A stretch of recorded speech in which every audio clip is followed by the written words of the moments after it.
Hi! Pokey the Bear here with part 3 of The Night Circus. We are on page 154 of the book.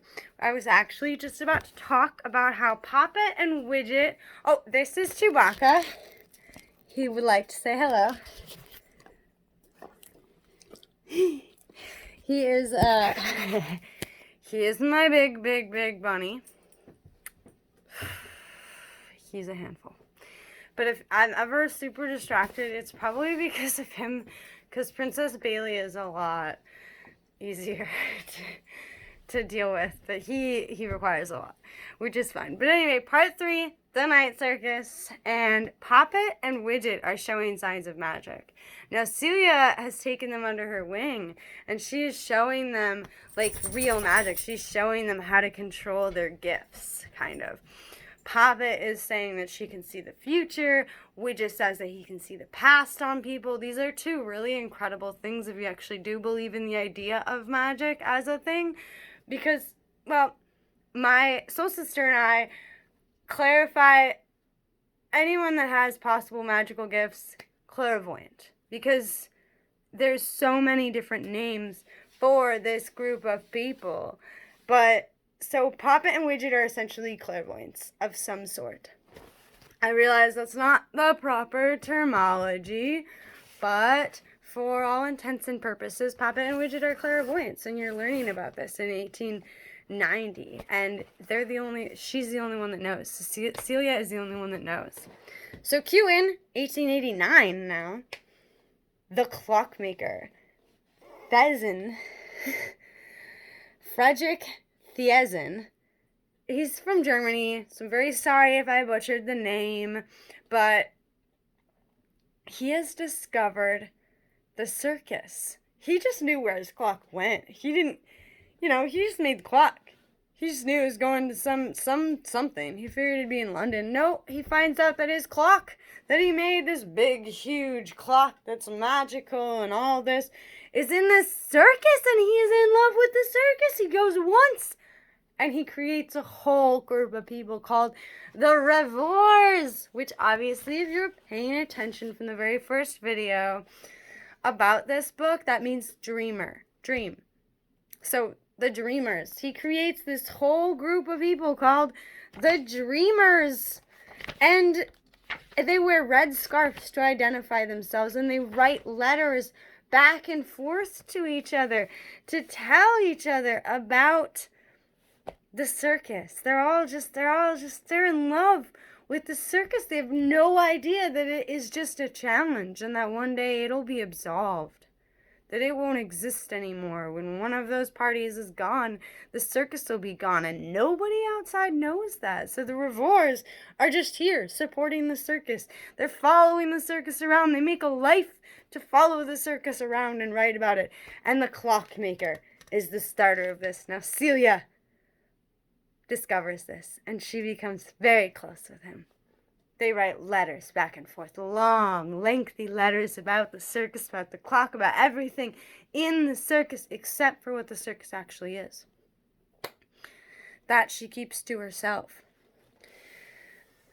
So on page 192, we cue into Celia talking to her dad, Hector, about it. He is astonished. He doesn't think that she's showing her skills the way she could be. And she's asking him, well, how are you judging this? How is this judging? I can only control so much. And he says, it's not enough. And she was like, when will it be enough? And there's no reply. She still has no idea what is going on. Meanwhile, Marco is making more and more pieces for the circus.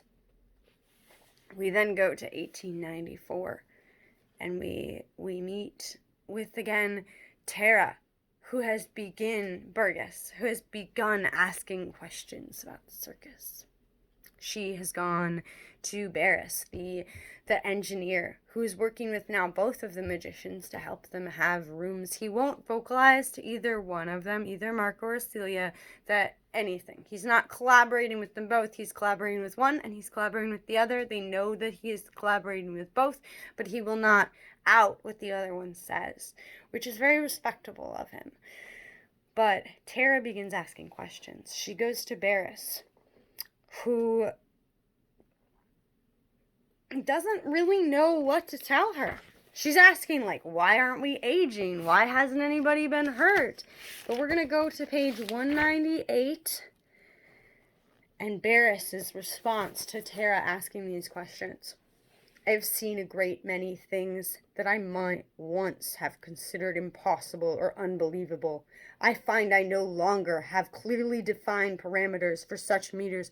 I choose to do my work to the best of my own abilities and leave others to their own. And that is what he tells her. That's it. Then he gives her a card that has a name on it, but she can only discern the A and the H. So obviously we are aware that he is sending her to Alexander.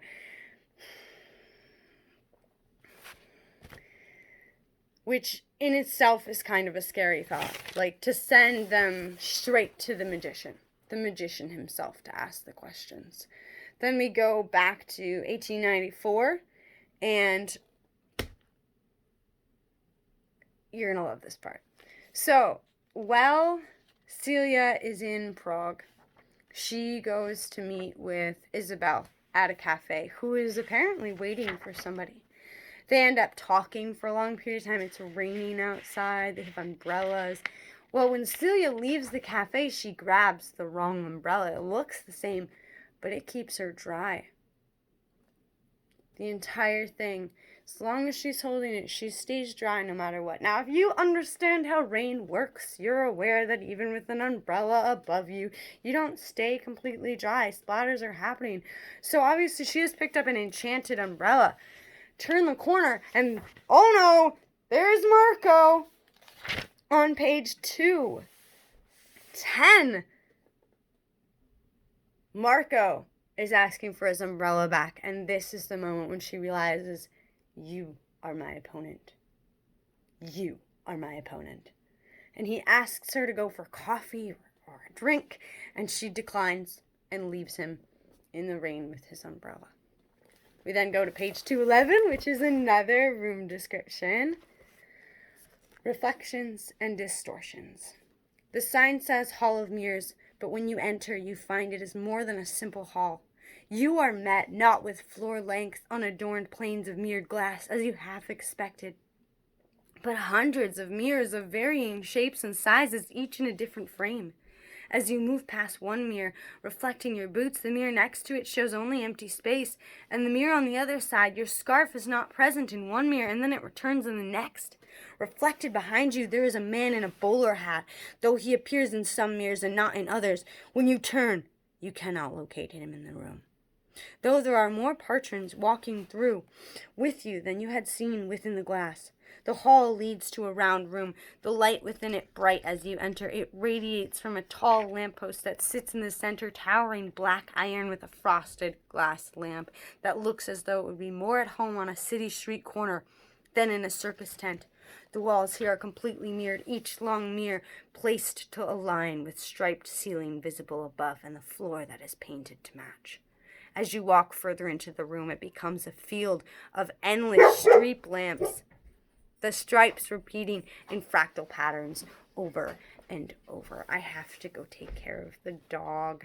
So hopefully you'll be around for part 4 of this book. We are about halfway through. I'm sorry it's taking so long. I hope you're enjoying my perspective of the night circus. And once again, I'm not sure when the rest of this will be posted, probably by tomorrow.